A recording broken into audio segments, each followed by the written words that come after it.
Hello friends, welcome to నవలా హృదయం. ఈ వీడియోలో మనం సిరి తెచ్చిన ప్రేమసిరులు అనే కొత్త నావెల్ చూడబోతున్నాం. కథలోకి వెళ్ళిపోదాం రండి. 10 రోజుల్లో పెళ్లి వల్ల ఆ ఏర్పాట్లలో బిజీగా ఉంటారు దివ్య తల్లిదండ్రులు. అదే సమయంలో పెళ్లి విషయాల గురించి మాట్లాడడం కోసం దివ్యకు కాబోయే అత్తమామలు అక్కడికి వచ్చి వారితో మాట్లాడుతూ ఉంటారు. ఇంకా అమ్మాయి రాలేదా? చుట్టూ చూస్తూ అడుగుతుంది కాబోయే అత్తగారు కామాక్షి. అంతలో ఒక ఆటో ఇంటి ముందు ఆగడంతో వచ్చింది దివ్యనే అని గ్రహించి అదిగో వచ్చేసింది అని సంతోషంగా ఆమె తండ్రి మాధవరావు చెప్పగా అందరూ అటు చూశారు. చేతిలో చంటి బిడ్డతో ఆటో దిగిన దివ్యను చూసి అందరూ షాక్ అయ్యారు. కాబోయే అత్తమామలు అనుమానంగా ఒకరి ముఖాలొకరు చూసుకుంటున్నారు.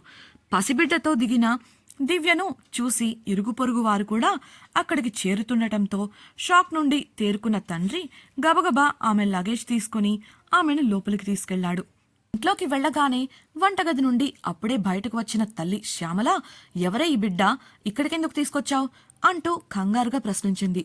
అక్కడే కాబోయే అత్తమామలు కూడా ఉండటం, వారి ముఖాల్లో కూడా అవే ప్రశ్నలు ప్రస్ఫుటమవుతుంటే నోరు తెరిచి జరిగినదంతా వివరించింది దివ్య.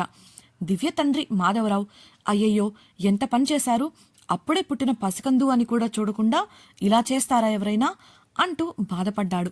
ఆమె చెప్పింది విని నమ్మనట్లే ముఖాలు పెట్టారు కామాక్షి రంగారావు దంపతులు.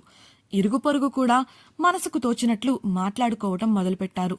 అదంతా చూస్తున్న దివ్యకు మనసులో కంగారు మొదలవ్వగా కాబోయే అత్తగారు అయిన కామాక్షి విసురుగా కుర్చీలోంచి లేచింది. ఆ శబ్దానికి అందరూ ఆమె వంక చూడగా పదండి వెళ్దాం అంటూ విసురుగా తన బ్యాగును చేతిలోకి తీసుకుంది. అదేంటమ్మా, అప్పుడే వెళ్ళిపోతారా? ఇంకా మనం పెళ్లి విషయాల గురించి మాట్లాడుకోనే లేదు అని మాధవరావు అనేంతలో ఏం అవసరం లేదు, ఇలా అడ్రస్ లేని వాళ్లను ఇంట్లోకి తీసుకొచ్చే కోడలు మాకు అవసరం లేదు. మా ఇంటికి కోడలు అదృష్టం తేవాలి, కానీ ఇలా దారిన పోయే దరిద్రాన్ని కాదు అహంకారంగా చెప్పింది కామాక్షి. రంగారావు ఆమెను వారించాలని చూసినా తగ్గలేదు ఆవిడ. మాధవరావు, అదేంటమ్మా, పసిబిడ్డ గురించి మాట్లాడే మాటలా ఇవి? ఇలాంటి మాటలు మాట్లాడడానికి మనసులా వచ్చిందమ్మా అని అడగగా, అదంతా నాకు తెలీదు. నీ కూతురు నా ఇంటి కోడలు కావాలంటే ఈ దరిద్రాన్ని బయట వదిలేసి రమ్మనండి. కన్నవాళ్లకే అవసరం లేనిది మీకెందుకు అంటూ అత్తగారినన్న ఆధిపత్యాన్ని చూపాలని చూసింది కామాక్షి. దివ్యకు ఆమె మాటలు అస్సలు సహించలేదు. అన్నెం పుణ్యం ఎరుగని పసిపాపను ఆమె అలా ఆడిపోసుకోవడం నచ్చలేదు.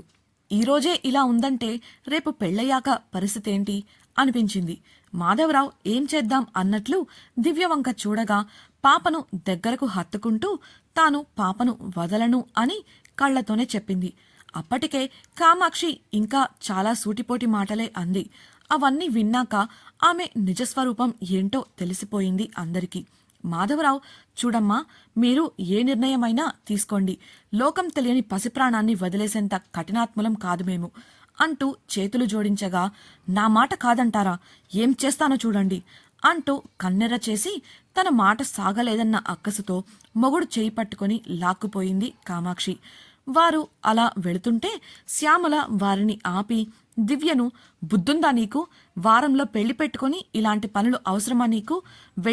వెళ్ళి పాపను ఎక్కడ్నుంచి తీసుకొచ్చావో అక్కడే వదిలేసిరా అంటూ జీరపోయిన గొంతుతో చెప్పగా దివ్య అమ్మా అంటూ అరిచింది.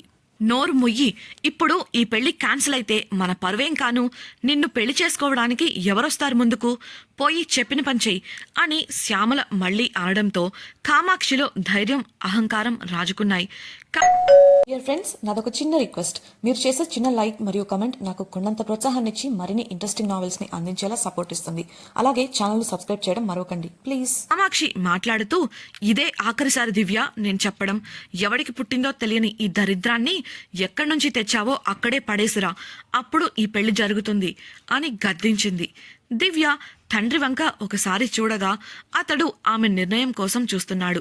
దివ్య ఈసారి దృఢంగా పాపను వదిలే ప్రసక్తే లేదు చెప్పి గదిలోకి వెళ్లిపోవడంతో కామాక్షికి తల కొట్టేసినట్లయి అవమానంగా అనిపించింది.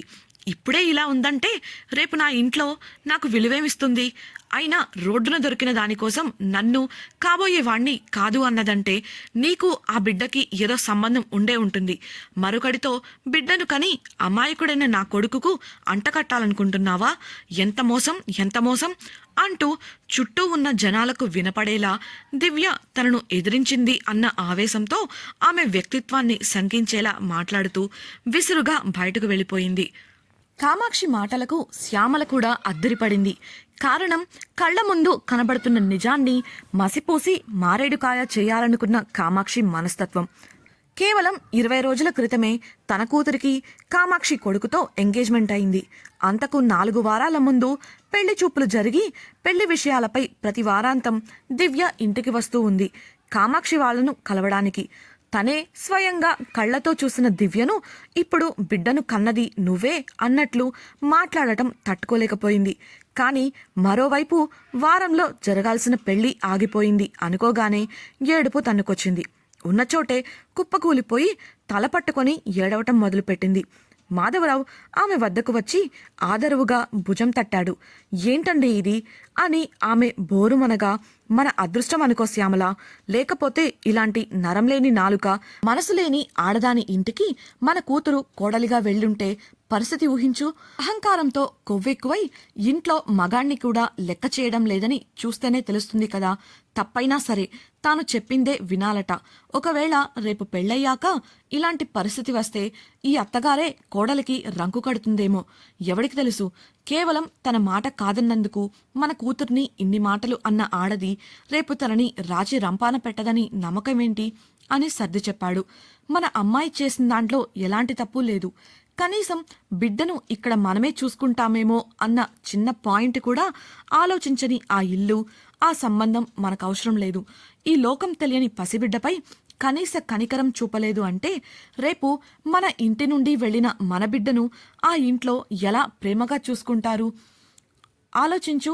దివ్యకు మనమున్నాం, చూసుకుందాం అని ధైర్యం చెప్పి వెళ్ళి లోపల పనులు చూడు, దివ్యతో మాట్లాడు అని అనడంతో కన్నీరు తుడుచుకుంటూ దివ్య గది తలుపు తట్టింది శ్యామల.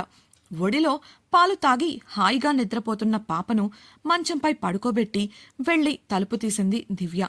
ఎదురుగా ఉన్న తల్లిని చూసి తలదించుకుని పక్కకు నిలబడగా ఆమె పాపను చూస్తూ నోటి వెంట ఉన్న పాల నురుగు చూసి, పాలు తాగగానే నిద్రపుచ్చకూడదు దివ్య, అరగవు అంటూ పాపను ఎత్తుకుని భుజంపై వేసుకుని వెన్ను నిమిరింది. దివ్యకు బాధ, భయం, కంగారు అన్నీ రాగా ఏమీ మాట్లాడకుండా చూస్తూ నిలబడింది. పాపకు తేపు వచ్చాక మంచంపై పడుకోబెట్టింది శ్యామల. పాప పడుకుందిగా, ముందు వచ్చి నువ్వేదైనా తిను, మొహం చూడు ఎలా పీకుపోయిందో అని తల్లి అనగానే అప్పటి వరకు పంటి బిగువన అణిచిపెట్టుకున్న బాధంతా కన్నీటి రూపంలో బయటకు రాగా తల్లిని హత్తుకొని ఏడ్చేసింది దివ్య. పిచ్చిదానా, భయపడకు, మేం చూసుకుంటాం అని ఓదార్చింది శ్యామల. దివ్యకు కాస్త ఊరటగాను, గుండెల్లో భారం కొంత దిగినట్లుగాను అనిపించింది. అప్పటి వరకు తల్లిదండ్రులకు ఎలా నచ్చచెప్పాలా అని శతవిధాలా ఆలోచించింది. కానీ ఏ మార్గం తోచలేదు. ఇప్పుడు తల్లి వచ్చి ఇలా మాట్లాడేసరికి ఆమె మనసులో ఉన్న కొండంత భారం తీరింది. ఆమెకు సర్ది చెప్పి తన కొంగుతో ముఖం తుడిచి, రా తిని కాసేపు పడుకుందువు గాని అంటూ చెయ్యి పట్టి బయటకు తీసుకెళ్ళింది. భోజనం పళ్ళెం ముందు కూర్చొని బేలగా, నేను చేసిన పని వల్ల మీరు ఇబ్బంది పడుతున్నారు కదమ్మా, పాపను అలా చూసి వదిలే బుద్ధి కాలేదమ్మా అంది దివ్య. అవన్నీ పట్టించుకోకు, నువ్వు చేసింది తప్పు కాదు, ఆ విషయం మాకు తెలుసు, మేం నీకు తోడుగా ఉంటాం, భయపడకు, ముందు తిను అంటూ తల్లి వడ్డిస్తుంటే దివ్య భోజనం చేసింది. అప్పుడే బయట నుండి తండ్రి, ఏమోయ్ ఇలా చూడు అంటూ రాగా ఇద్దరూ ఆ వైపు కదిలారు. తర్వాతి భాగాల్లో ఏం జరుగుతోందని తెలుసుకోవాలనుకుంటున్నారా? అయితే ఛానల్ను సబ్స్క్రైబ్ చేసి రాబోయే ఎపిసోడ్స్ వినేయండి. మీకు ఈ వీడియో నచ్చినట్లయితే లైక్ చేసి మీ సన్నిహితులతో షేర్ చేయండి. అలాగే మీ అభిప్రాయాలను మాతో పంచుకోవడం కోసం కామెంట్ సెక్షన్లో తెలియజేయగలరు. ఇట్లు మీ నవల హృదయం team. Thank you for listening.